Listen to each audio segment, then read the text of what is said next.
Utilização de máscaras no condomínio. Dr. Tiago, soubemos que nesse tempo de pandemia houve uma discussão sobre a obrigatoriedade da utilização da máscara no início. Como está essa situação hoje? Depois de muita discussão, se deveria, se não deveria, isso aí passou a ser uma discussão pública lá no início, pela questão de saúde.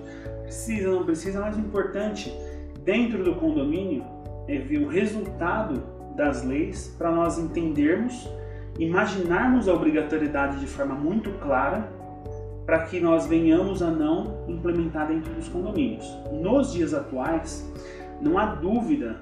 E isso lá no começo da pandemia a gente percebeu lá, falavam até de não ter máscara suficiente para todos, entrando na questão se ia ter para os médicos ou não, mas nos dias atuais, baseado por exemplo em decretos aqui do estado de São Paulo, a utilização das máscaras é obrigatória, nós precisamos ter essa utilização das máscaras, então não há dúvida sobre esse assunto nos dias atuais. Ok. E quais são as penalidades que pode ser aplicado ao condômino que insiste em não utilizar? Vamos lá, a gente tem penalidades previstas na própria convenção do condomínio e aí é interpretação. Por que interpretação? Porque a gente parte do pressuposto que o condômino que ele vai contra o sossego, a saúde e a segurança dos demais condôminos, nós poderíamos imaginar a ele uma penalidade. Então perceba a importância do artigo previsto no Código Civil, que não precisou falar que na convenção a falta da utilização de máscara a gente vai ter a condição de penalizar, seja por uma advertência inicial, posteriormente uma multa. Basta nós termos o princípio da aplicação da norma, que seria ferir o sossego, a saúde e a segurança dos demais condôminos, que a gente teria a condição de fazer o quê? A advertência, nesse caso concreto, e na reincidência uma multa. Mas o que aconteceu no começo? Nós tivemos um decreto que ele trabalhou termos que não enquadrava de uma forma muito clara o condomínio. Houve uma dúvida muito grande no começo, porque o decreto ele podia ter sido muito melhor aproveitado ou muito mais específico, trazendo, por exemplo, de forma muito clara os condomínios. Mas não foi o que aconteceu. Lá no decreto nós tínhamos a seguinte forma: é obrigatória a utilização de máscaras em locais públicos ou de acesso ao público.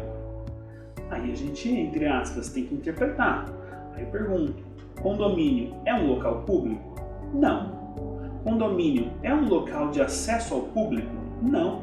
Na verdade, o condomínio ele é um local privado e o acesso é totalmente restringido. Então, houve uma dúvida no começo. Devo aplicar, devo utilizar ou não devo utilizar?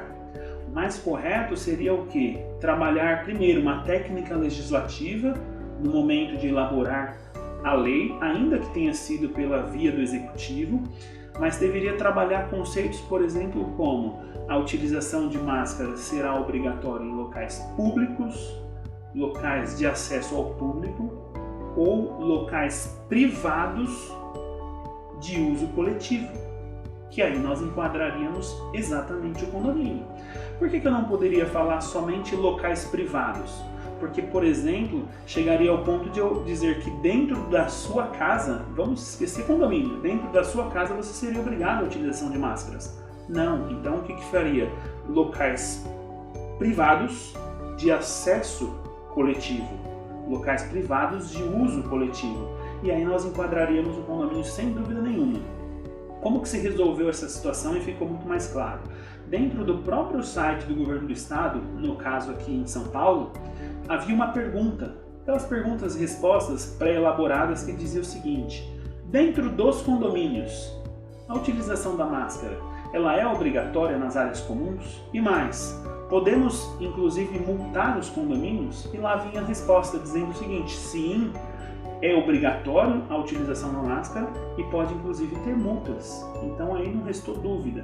Mas o que é importante destacar é que nós entendemos como obrigatória a utilização de máscaras. Até porque o condômino ele não pode ferir o sossego, a saúde e a segurança dos demais condôminos.